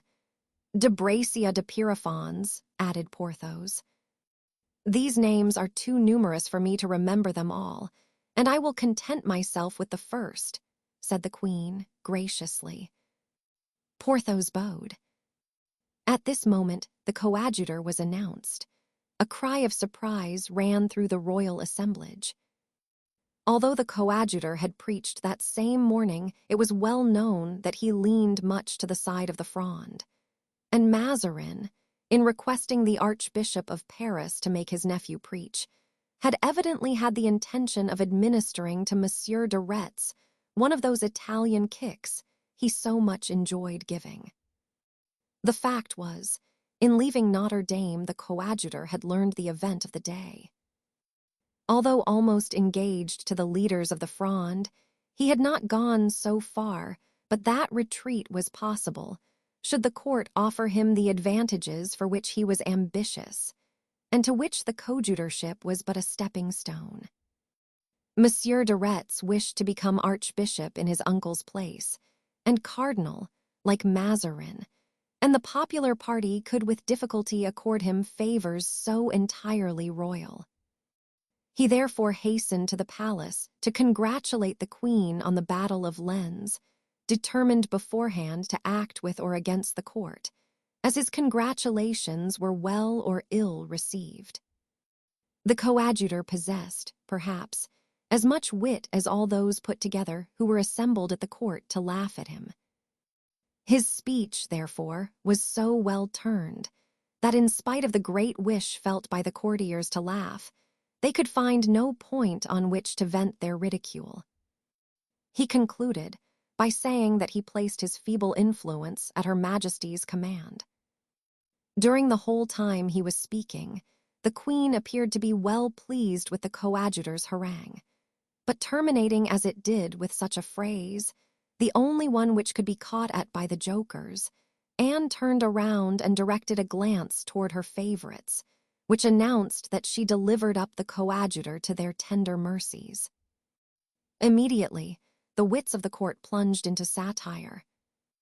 Nogent Butin, the fool of the court, exclaimed that the Queen was very happy to have the succor of religion at such a moment. This caused a universal burst of laughter. The Count de Villeroy said that he did not know how any fear could be entertained for a moment, when the court had, to defend itself against the Parliament and the citizens of Paris, His Holiness the Coadjutor, who by a signal could raise an army of curates, church porters and vergers. The Marechal de la Meilleraie added that in case the coadjutor should appear on the field of battle, it would be a pity that he should not be distinguished in the mêlée by wearing a red hat, as Henry IV had been distinguished by his white plume at the Battle of Ivry. During this storm, Gondy, who had it in his power to make it most unpleasant for the jesters, remained calm and stern. The Queen at last asked him if he had anything to add to the fine discourse he had just made to her. "Yes, madame," replied the coadjutor. "I have to beg you to reflect twice ere you cause a civil war in the kingdom." The Queen turned her back, and the laughing recommenced. The coadjutor bowed and left the palace, casting upon the cardinal such a glance as is best understood by mortal foes. That glance was so sharp that it penetrated the heart of Mazarin, who, reading in it a declaration of war, seized D'Artagnan by the arm and said, "If occasion requires, monsieur, you will remember that man who has just gone out, will you not?" "Yes, my lord," he replied. Then turning toward Porthos, "The devil," said he, "this has a bad look. I dislike these quarrels among men of the church." Gondy withdrew, distributing benedictions on his way, and finding a malicious satisfaction in causing the adherents of his foes to prostrate themselves at his feet. "Oh," he murmured as he left the threshold of the palace, "ungrateful court, faithless court, cowardly court. I will teach you how to laugh tomorrow, but in another manner." But whilst they were indulging in extravagant joy at the Palais Royal, to increase the hilarity of the Queen, Mazarin, a man of sense, and whose fear, moreover, gave him foresight, lost no time in making idle and dangerous jokes. He went out after the coadjutor, settled his account, locked up his gold, and had confidential workmen to contrive hiding places in his walls. On his return home, the coadjutor was informed that a young man had come in after his departure and was waiting for him. He started with delight when, on demanding the name of this young man, he learned that it was Louvieres. He hastened to his cabinet. Broussels' son was there, still furious, and still bearing bloody marks of his struggle with the king's officers. The only precaution he had taken in coming to the archbishopric was to leave his arquebuse in the hands of a friend. The coadjutor went to him and held out his hand. The young man gazed at him as if he would have read the secret of his heart. "My dear Monsieur Louvieres," said the coadjutor, "believe me, I am truly concerned for the misfortune which has happened to you." "Is that true, and do you speak seriously?" asked Louvieres. "From the depth of my heart," said Gondy. "In that case, my lord, the time for words has passed, and the hour for action is at hand. My lord, in 3 days, if you wish it, my father will be out of prison, and in 6 months you may be cardinal." The coadjutor started. "Oh." "Let us speak frankly," continued Louvieres, "and act in a straightforward manner. 30,000 crowns in alms is not given, as you have done for the last 6 months, out of pure Christian charity. That would be too grand. You are ambitious. It is natural. You are a man of genius, and you know your worth. As for me, I hate the court and have but one desire at this moment: vengeance. Give us the clergy and the people, of whom you can dispose, and I will bring you the citizens and the parliament. With these 4 elements Paris is ours in a week, and believe me, Monsieur Coadjutor, the court will give from fear what it will not give from goodwill." It was now the coadjutor's turn to fix his piercing eyes on Louvieres. "But, Monsieur Louvieres, are you aware that it is simply civil war you are proposing to me? You have been preparing long enough, my lord, for it to be welcome to you now." "Never mind," said the coadjutor. "You must be well aware that this requires reflection. And how many hours of reflection do you ask? 12 hours, sir, is it too long? It is now noon. At midnight I will be at your house. If I should not be in, wait for me. Good. At midnight, my lord. At midnight, my dear Monsieur Louvieres. When once more alone, Gandhi sent to summon all the curates with whom he had any connection to his house. 2 hours later, 30 officiating ministers from the most populous, and consequently the most disturbed parishes of Paris had assembled there. Gandhi related to them the insults he had received at the Palais Royal and retailed the jests of Butin, the Count de Villeroy and Maréchal de la Meilleraye. The curates asked him what was to be done. "Simply this," said the coadjutor. "You are the directors of all consciences. Well, undermine in them the miserable prejudice of respect and fear of kings. Teach your flocks that the queen is a tyrant, and repeat often and loudly, so that all may know it, that the misfortunes of France are caused by Mazarin, her lover and her destroyer. Begin this work today, this instant even, and in 3 days I shall expect the result. For the rest, if any one of you have further or better counsel to expound, I will listen to him with the greatest pleasure." 3 curates remained, those of Saint Mary, Saint Sulpice, and Saint Eustache. The others withdrew. "You think, then, that you can help me more efficaciously than your brothers," said Gandhi. "We hope so," answered the curates. "Let us hear, Monsieur de Saint." "Mary, you begin. My lord, I have in my parish a man who might be of the greatest use to you. Who and what is this man? A shopkeeper in the Rue des Lombards who has great influence upon the commerce of his quarter. What is his name? He is named Planchet, who himself also caused a rising about 6 weeks ago, but as he was searched for after this emeute, he disappeared. And can you find him? I hope so. I think he has not been arrested, and as I am his wife's confessor, if she knows where he is, I shall know it too. Very well, sir, find this man, and when you have found him, bring him to me. We will be with you at 6 o'clock, my lord. Go, my dear curate, and may God assist you. And you, sir," continued Gandhi, turning to the curate of Saint Sulpice. "I, my lord," said the latter, "I know a man who has rendered great services to a very popular prince, and who would make an excellent leader of revolt. Him I can place at your disposal. It is Count de Rochefort. I know him also, but unfortunately he is not in Paris. My lord, he has been for 3 days at the Rue Cassette, and wherefore has he not been to see me? He was told, my lord will pardon me, certainly speak, that your lordship was about to treat with the court." Gandhi bit his lips. "They are mistaken. Bring him here at 8 o'clock, sir, and may heaven bless you as I bless you. And now 'tis your turn," said the coadjutor, turning to the last that remained. "Have you anything as good to offer me as the 2 gentlemen who have left us?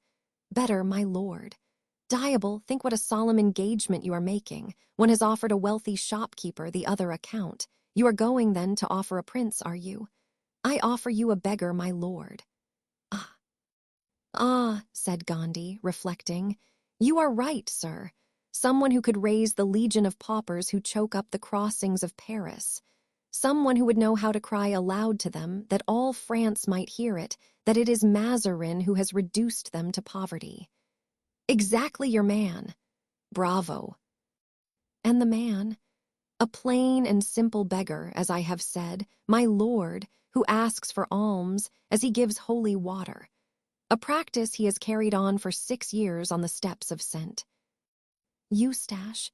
And you say that he has a great influence over his compeers. Are you aware, my lord, that mendacity is an organized body, a kind of association of those who have nothing against those who have everything, an association in which everyone takes his share, one that elects a leader?" "Yes, I have heard it said," replied the coadjutor. "Well, the man whom I offer you is a general syndic. And what do you know of him? Nothing, my lord, except that he is tormented with remorse. What makes you think so?